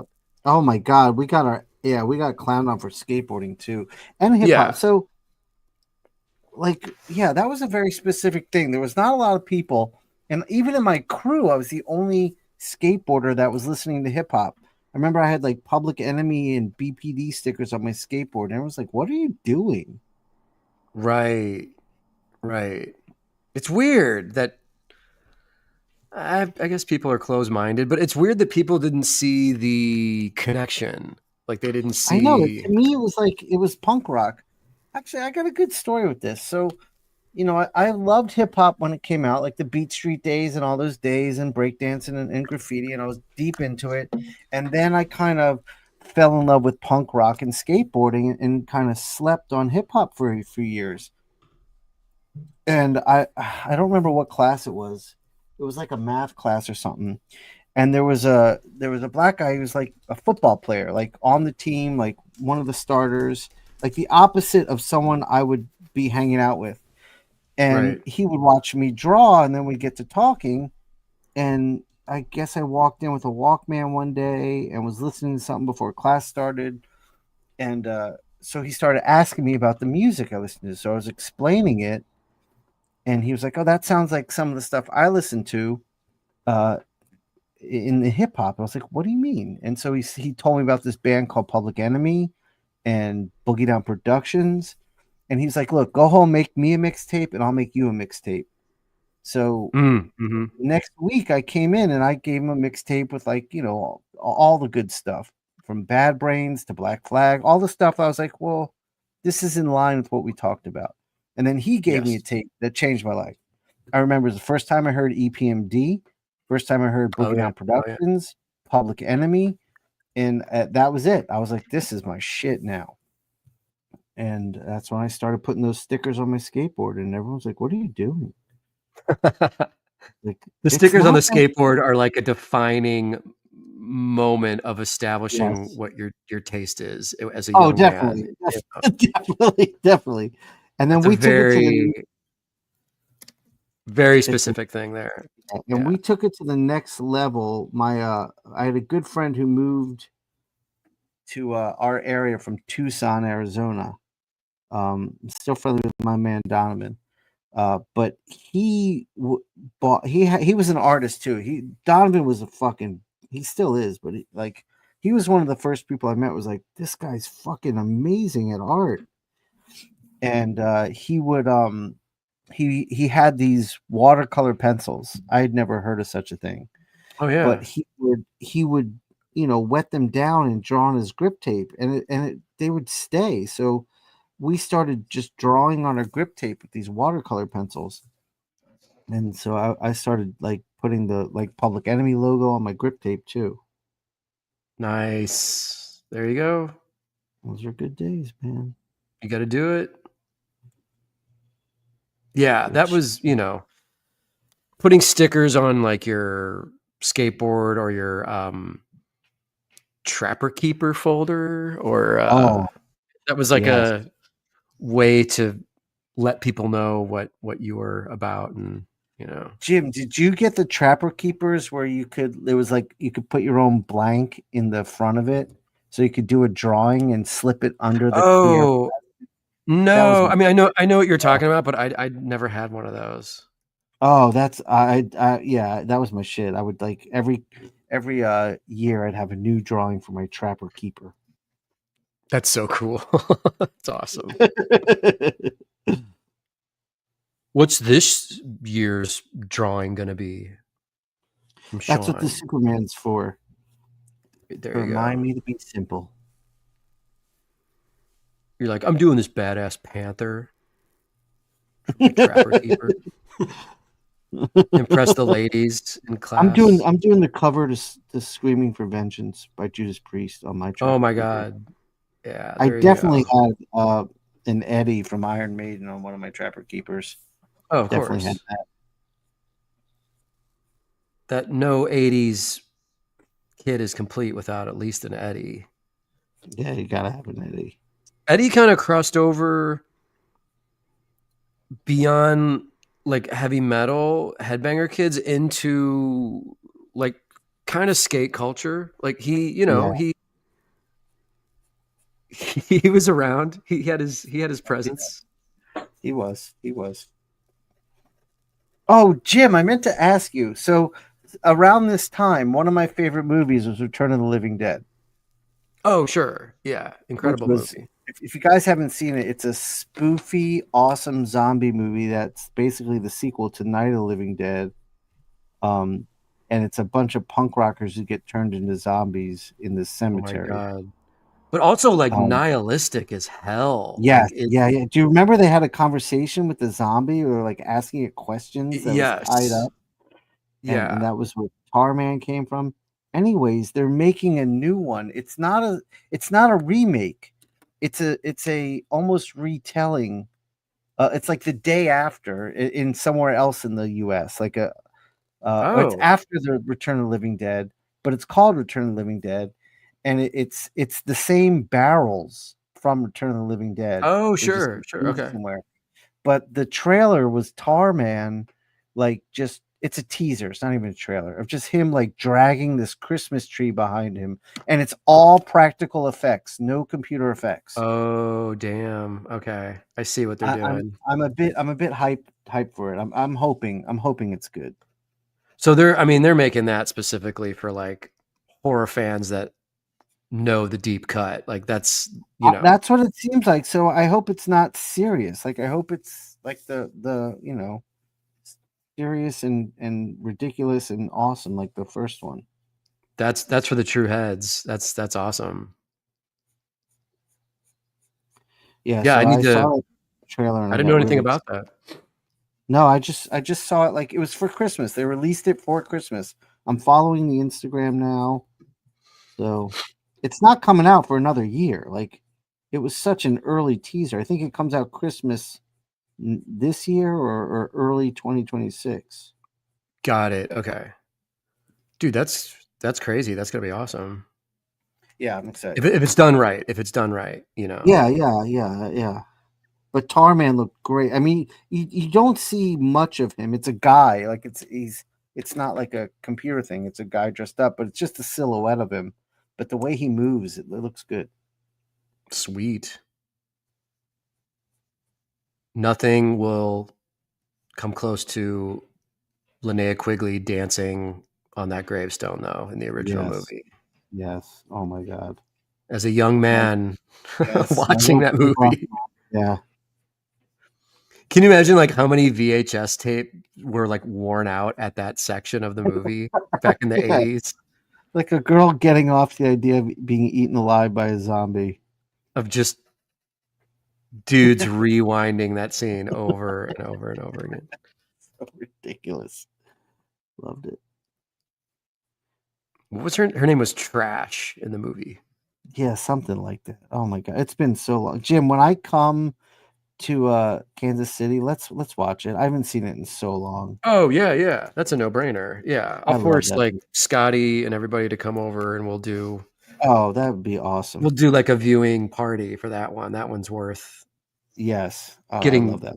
the people together, Yeah. Get some tacos. Yeah, yes. Taco and But beer night. also the practical effects in it were incredible. That's the Yes. other side of it. Oh yeah. Oh, for sure, man. Yeah, that's like a winner for 80s. Yeah. I'm trying to think if I know off the top of my head. Someone in the chat will know who did the effects. It wasn't. It wasn't Nicotero? Oh, I was gonna say it wasn't Rob Boutine who did the thing. No, I thought it was Nicotero. I wonder if anyone knows. Someone's got to know that. I haven't been looking at the chat at all. Let me see what people are saying here. Yeah, I got it. Yeah, actually, I'm done. My Superman's done. Dun, dun, dun, dun, dun. That Beautiful. looks awesome, dude. Damn, dude. Simple. Actually, I got to do a little bit of white. Hold on, let me get my white pen.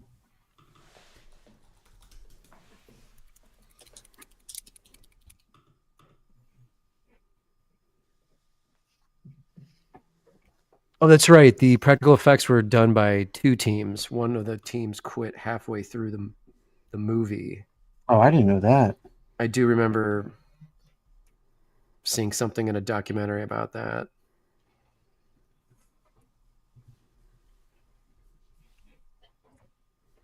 I tried to Google it, but it's just a bunch of names. Oh yeah, I'm sure. 24 names listed. Good But Lord. that one zombie who's like a chick, it was half of her on the embalming table that they had strapped down, that they had the conversation with. That was like you could see her like in through her ribs. Like that was some really cool, gory stuff. Oh wait, Chris just said Mike Joyce and Gene Warren Jr. did the good effects. Okay. And Bill cool. Munns was the one that quit. Oh, okay. Nice. Chris also said that if he can ever come back on the show, he wants to do Conan. Oh, yeah. I'm always down for Conan. I'd be down for that. That's awesome. I'm always down for Conan. The Barbarian. Oh, Sean, should we announce who we got lined up next? Yeah. Good idea. Is it the 22nd? January 22nd? I believe, let me check the date. It's 21st to the 22nd. January 22nd. You're right. And that is our boy, our homie Jorge Corona's coming on. Jorge Corona, one of the most underrated guys out there right now. Yeah, Jorge's fucking amazing. His really work excited.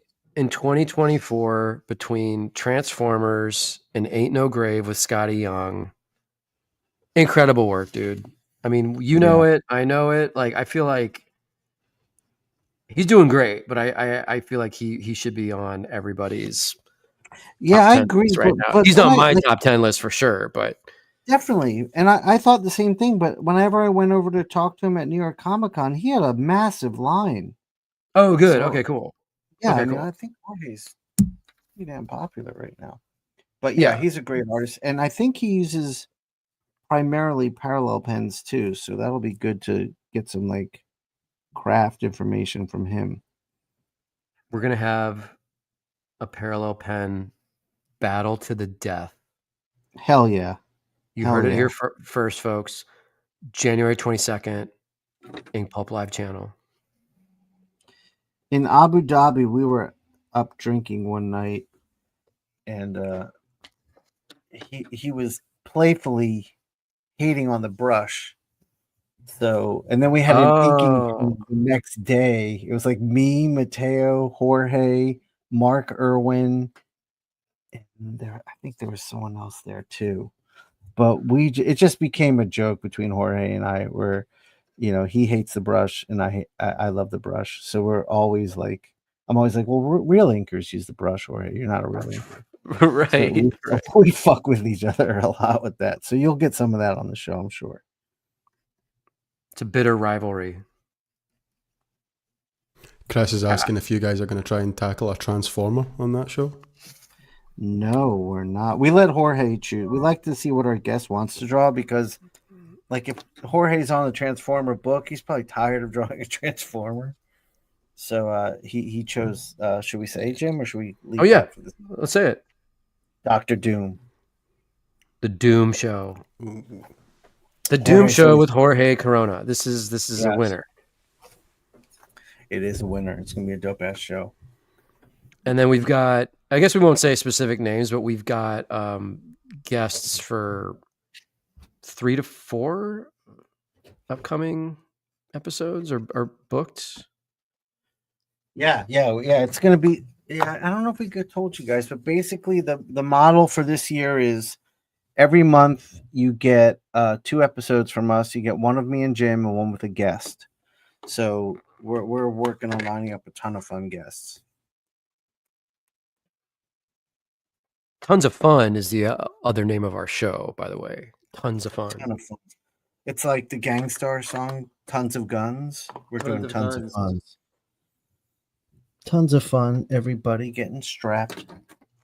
Jimmy, can I have the camera real quick? I just want to show these off before we get out of here.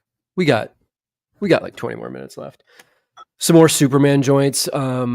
Super strange one. Superman Challengers of the Unknown from 1985. This is penciled by Jack Kirby and Alex Toth. Oh shit! Don't know if you've ever seen this, Sean, but no. Kirby takes pages 1 and 2, 10 through 24. Toth on pages 3 through 9, with Greg Theakston as the inker. Dope. So strange. This is obviously Kirby. Yeah. Yeah, that's not doubt Kirby. Yeah, there's Toth. This is Toth. Yeah. His inking on Toth isn't my favorite because Toth needs to ink himself, I feel like. Yeah, I agree. I don't know that anyone really handled Toth. Dude, it's amazing that on your screen is a little rectangle on my laptop, a little far away from me, and I can recognize Toth. It's just right? Yeah, it's just the shapes and the marks are just uniquely him. And same with Kirby. I mean, back to Kirby, obviously. Yeah, that's what I'm saying. So this is a cool one. This is a weird one. And then Ed and Jim hipped me to this one, the World's Finest starring Superman and Batman. And this is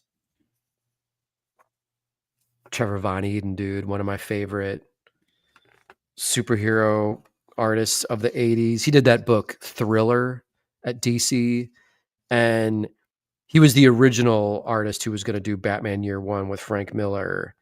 Yes. And had to bow out for some reason, and Mazzucchelli got the gig. But dude, he always brought crazy design, weird layouts, and was just such a unique comic book artist, especially for this era. Like, dude, look at this Batman. That's incredible. Yeah, that's incredible. Look at the colors. Oh my god. Did he color this? No, Lynn Varley colored this, dude. Oh, there you go. So that's the other behind the scenes thing. I don't know if this affected the Year One thing, but Trevor Von Eden was dating Lynn Varley before Frank Miller. Oh, I didn't know that. Dated her. Yeah. Oh, so this is how so I don't know. So this issue is like a stain in the life of Trevor Von Eden. He's like, that's when Frank took my woman. Well, I don't know. I mean, I don't know. I don't know if there was like a love triangle or like a weird. Do you think they were like swingers? I don't know. Dude, look at that Superman face. Oh yeah, that's wild, man. But really cool shit. Like I said, incredible layouts, incredible design. Just an unusual dude to be doing comics during this time. I feel like he really stood out. Yeah, I like it. I like it a lot. And there's kind of a darkness to his work as well. Look at these layouts, dude. Yeah, dude, look at that. So, and then this was a more modern thing. Superman, red, white, and blue, and red, and whatever. But this one is great, man, because our boy Michel Fife has a story in this issue. Is that new? This came out a couple years ago when I was still living in Portland.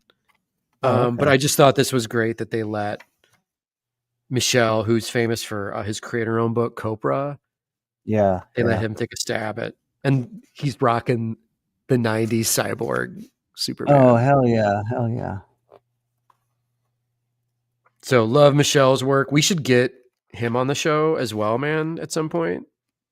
Sure, fuck yeah. And then also in this issue, James Stocco, who is a total beast. Oh yeah, James is a beast for sure.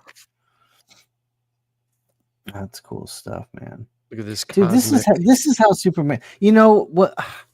I almost did a Superman issue. I was coming off of my Batman run, And Francis Manapul was really digging what I was doing, and he was writing stuff for DC. And he's like, "Hey, I'm writing it's a single issue story." And he's like, "It's Superman." I was like, Superman's not for me, man." And he's like, "Well, wait." He's like, "It takes place on Apocalypse." I was like, "Okay, you got my attention." And he was like, Oh, "It's right. basically Superman was punching his way to the heart of Apocalypse to get to something while Darkseid's trying to get at him."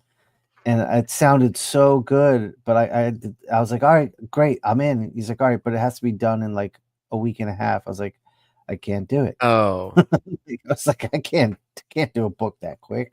And it yeah, that's sucks. gonna But look that would be fun. it's gonna look like shit.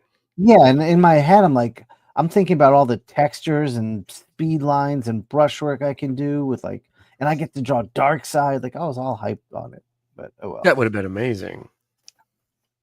Dude, look at that face. Yeah, that's really nice. Mignola inked by Carl I Kiesel. remember finding these old Mignola. Dude, I was buying these off the shelf when they were coming out. You know, this is like I didn't 80, discover 88. these till later. Yeah, I was in grad school. It was late 90s when I was discovering these. Dude, look at that. That's awesome. Oh, dude, yeah. And then you remember this issue with the Banshee? Yes. Batman makes an appearance. Yes, and then this all leads up to my favorite Cosmic Odyssey. Cosmic Odyssey is the shit. That's like, And then yeah. I think I showed these off already, but Ali gave me this when I was in Atlanta, and this guy, Win Mortimer, was working on Supergirl for a while. This is like the groovy early 70s, like 1972. And this guy could just draw his ass off, man. Like, look at his women. Damn. I mean, I feel like maybe Steve Rude. Steve Rude is a huge Alex Toth fan, obviously, but I feel like maybe he saw. Yeah. Maybe. Look at how weird her outfit is here.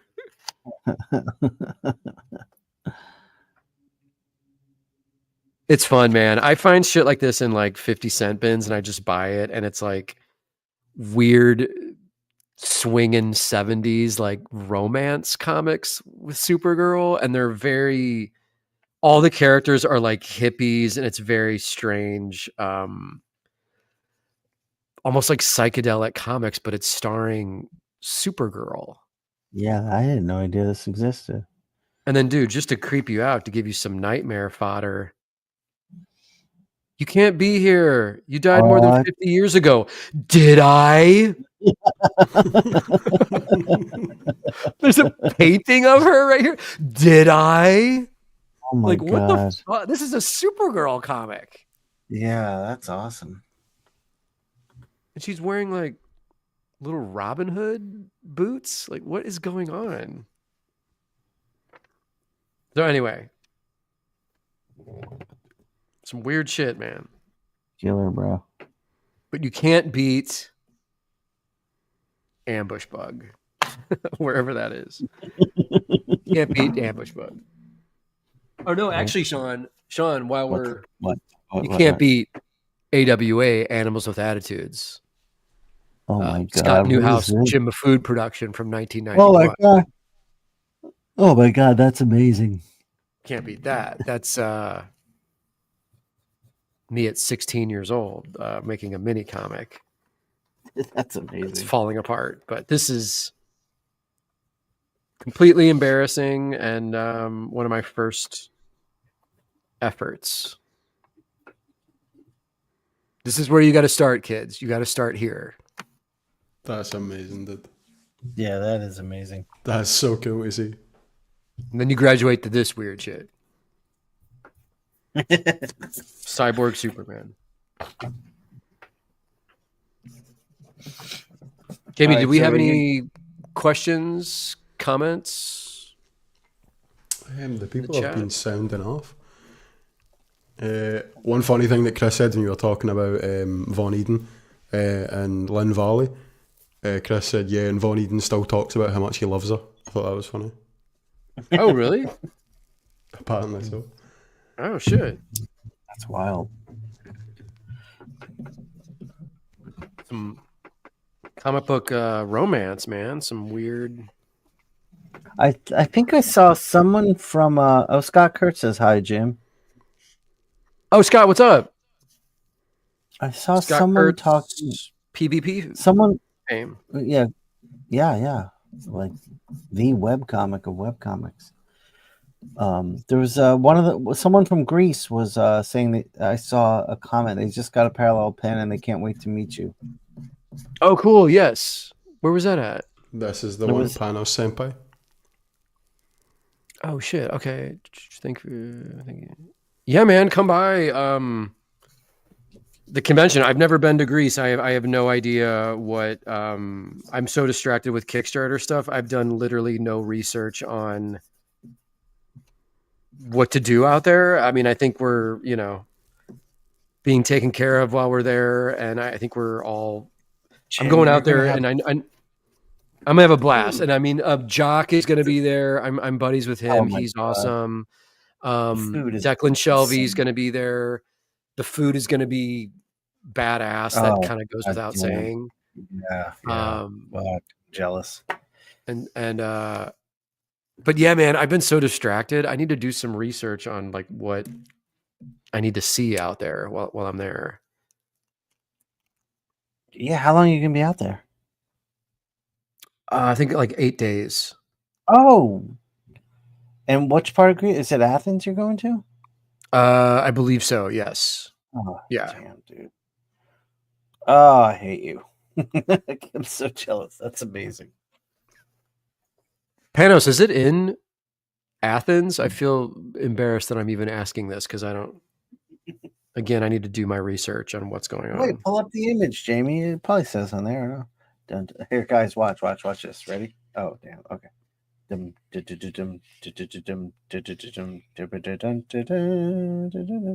you go.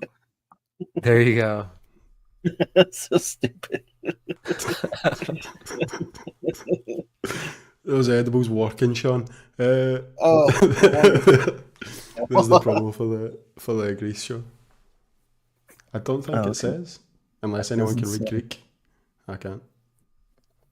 Jamie. Yeah. All right, your homework is to learn Greek by the next show. I'll do that for next week. Panos says it is. Panos says it is. See, I don't need to read Greek. Right. We've got Panos. It's cool. Nice. Okay. I want to go to Greece. Panos also said you should for sure visit Acropolis. Oh, sure. Yeah.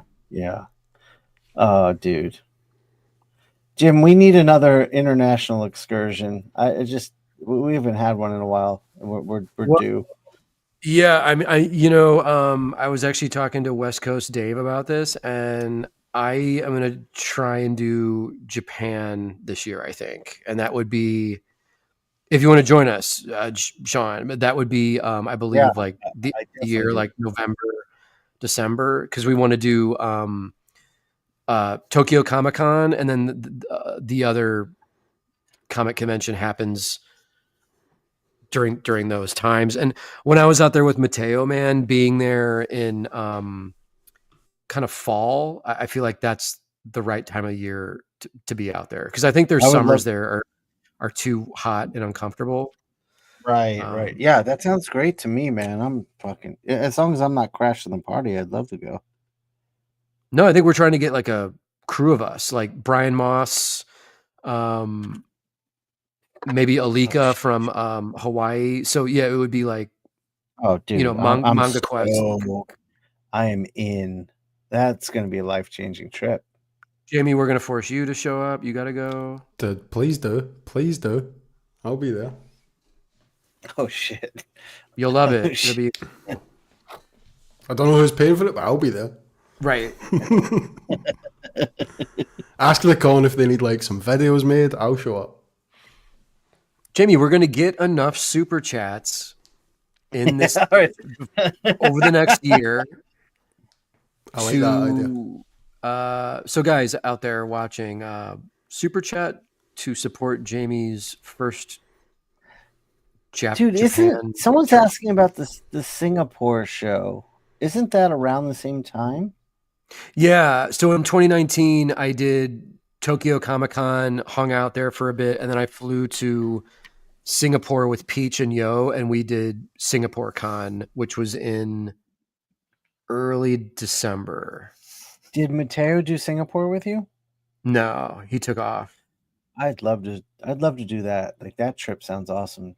Both those shows. Yeah, man, I have I know that guy Paul from Singapore Comic Con, so I could ask him if there's a possibility of us being able to do that. That You would be know, amazing. That would be hit amazing. Singapore Hell yeah. after Japan. That'd be amazing. We shall see. Jim, I love the texture you get on those legs. That's fucking dope. I'm having fun. Should we wrap this up? I'm just gonna keep noodling on this. Yeah. If we, 9 o'clock. Yeah. I'm done. It's 9 o'clock. We should call it. Thank you guys for hanging with us in the first show of the year. the big Superman show, and what's our January 22nd is the next one. Yeah, with Jorge. Yeah, that's with Jorge. We're gonna do Dr. Doom. So on that show, I'm not going to be doing simple stuff. I'm going to do the gritty, more organic freestyle inking. I've been doing that. Doom kind of calls for that. Oh yeah, nice. That's gonna be a fun one, man. Hell yeah. Cool. I guess we are out. Jazzy Jamie, thank you so much. Yeah, and thanks, Jamie. Thank you guys, if you don't for having me. mind, if you guys don't mind, before we sign off, hit that like and subscribe. That does help us a lot. We always keep forgetting to say that. Yeah, we do need to say that, and keep an eye out. We'll tell you more about it on the next show. Definitely, the Patreon and Discord is coming. So Yes. let us know in the comments of this show if you're interested in the Patreon thing and what you think a fair price would be for stuff. Most Go, guys. Most stuff. All right. Jamie, take us out of here. We'll see you guys in 3 weeks. Yeah, 3 weeks. Take care, guys. Thank you.